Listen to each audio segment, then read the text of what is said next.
بنەوی خۆی گەورە لە هەواڵ و کاردانەوەی وێب تیڤی ستاندەر لەگەڵتانم. لە پەراوێزی کۆبوونەوە چاوەڕوانکراوەکەی کازمی وسیسی لە عێراق، کاریگەری لەسەر هەر یەک لە تورکیا، ئێران و هەرێمی کوردستان چی دەبێت؟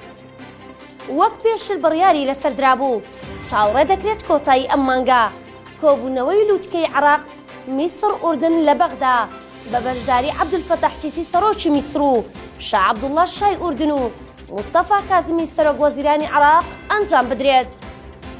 هاوپەیمانیەتەکە لە ژێرناوی پرۆژەی شامی نوێ بەدەست پێشخەری کازمی دەستی پێکردووە.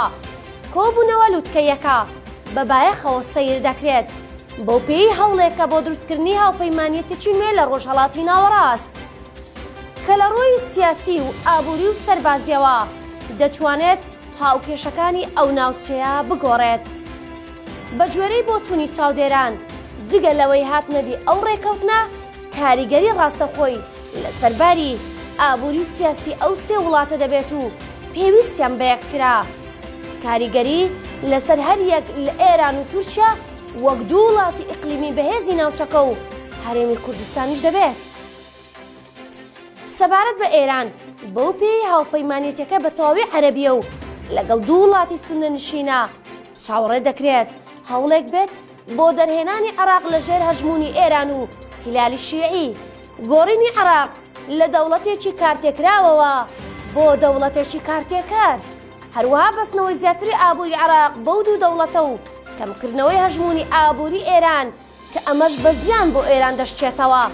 هەرچی سەبارەت بە تورکیایە بەو پێی لە بەشێکی پرۆژەکە دروستکردنی هەڵێکی گواستنەوەی نەوتی عێراقا بەڕێی ئوردن بۆ میسر و گەیاندنی نەوتی عێراق بە بازاری جیهانی لە ڕێگایەکی نوێ.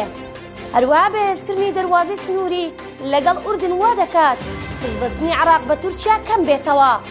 پشتیوانی سەربازی ئوردن و میسر بۆ عێراق وا دەکات عێراق باشتر بتوانێت سنوورەکانی بپارێزێت.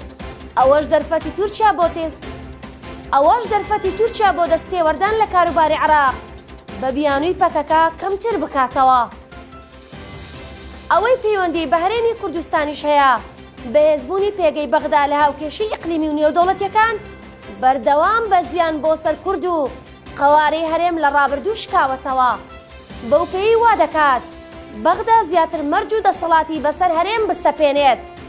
سەرکردایەتی کوردیش سەرکەوتوو نەبووە لەوەی پێگەیەکی بەهێز لە بەغدا بۆ کورد دروست بکات، ئەوەش بێگومان زیانی پێدەگەیەنێت.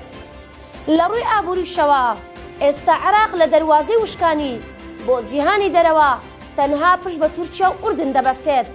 دەواازەی تورکیاش کە بە تەواوی لە ژێر دەسەڵاتی هەرێمی کوردستانە وا دەکات لە ڕێی ئەو ڕێکەوتنە تەرکیزی عێراق بچێتە سەر دەواازەی سنووری ئوردن و ئەوەش لە ڕووی ئابووریەوە کاریگەری سربی لەسەر ئابووری هەرێمی کوردستان دروست دەکات. سوپاس کە بینەرم بوون.